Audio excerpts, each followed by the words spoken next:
আজকের এই ভিডিওতে আমি কথা বলবো তামাদি আইনের 28 ধারা সম্পর্কে এবং নতুন যে ভূমি আইন অর্থাৎ ভূমি আইন 2023 আমাদের দেশে যে প্রণয়ন করা হয়েছে সে আইন সম্পর্কে আপনাদের সম্মুখে বিস্তারিত কথা বলার চেষ্টা করব। অনেকেই বলে আসছিলেন যে নতুন যে আইনটি আমাদের দেশে প্রণয়ন করা হয়েছে, পাশ করা হয়েছে, তামাদি আইনের সাথে অর্থাৎ তামাদি আইনের 28 ধারার সাথে নাকি সাংঘর্ষিক। এই বিষয়বস্তুটা আজকে আপনাদের সম্মুখে বিস্তারিত খোলামেলা ভাবে কথা বলার চেষ্টা করব। তামাদি আইনের 28 ধারাতে কি বলা হয়েছে এবং নতুন ভূমি অপরাধ প্রতিরোধ ও প্রতিকার আইন 2023 ধারাগুলোতে কি সম্পর্কে আলোচনা করা হয়েছে। এই বিষয়টা যদি আপনারা ভালোভাবে বুঝতে পারেন তাহলে কিন্তু আপনারা যে ভূমি বিষয়ক যে সমস্যাগুলো আছে সেই সমস্যাগুলো আপনারা অতি সহজেই আপনারা সমাধান করে নিতে পারবেন। আজকের আলোচনাটি সকলের জন্য, বিশেষ করে যাদের ভূমি বিষয়ক সমস্যাগুলো আছে, বিশেষ করে অন্যদের যে দখলে আছে সম্পত্তিগুলো, তাদের জন্য আজকের এই বিষয়টা অত্যন্ত গুরুত্বপূর্ণ একটি বিষয়। কারণ আজকের এই বিষয়টা যদি আপনারা ভালোভাবে বুঝতে পারেন তাহলে অবশ্যই আপনারা আজকের এই ভিডিও থেকে আপনাদের বিষয়টা সমাধান করে নিতে পারবেন। সম্মানিত দর্শক, এই বিষয়গুলো যদি আপনারা ভালোভাবে বুঝতে চান তাহলে অবশ্যই আজকে আপনাদের এই ভিডিওটি কন্টিনিউ করতে হবে।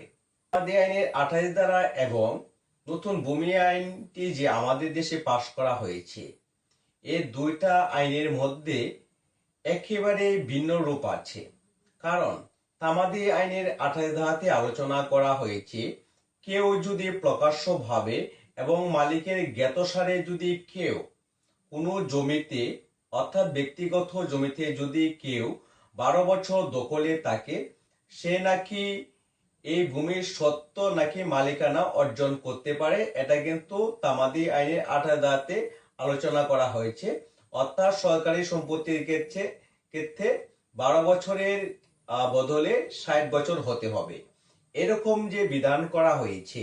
অর্থাৎ তামাদি আইনে 28 ধারাতে এটাই বলা হয়েছে যে 12 বছর দখলে থাকলে সে নাকি সম্পত্তির মালিকানা লাভ করিতে পারে।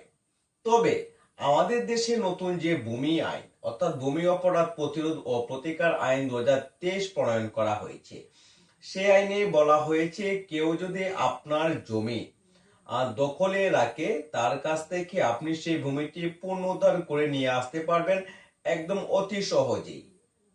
অর্থাৎ পূর্বে ভূমিমন্ত্রী সাইফুজ্জামান চৌধুরীও বলেছেন দখল থাকা কোনো বিষয় নয়, দেখতে হবে যে সঠিক কাগজপত্র কার একুরেট আছে। এবং বর্তমান যিনি ভূমিমন্ত্রী নারায়ণ চন্দ্র আছেন তিনিও কিন্তু বলেছেন কাগজেই হবে ভূমির শেষ কথা।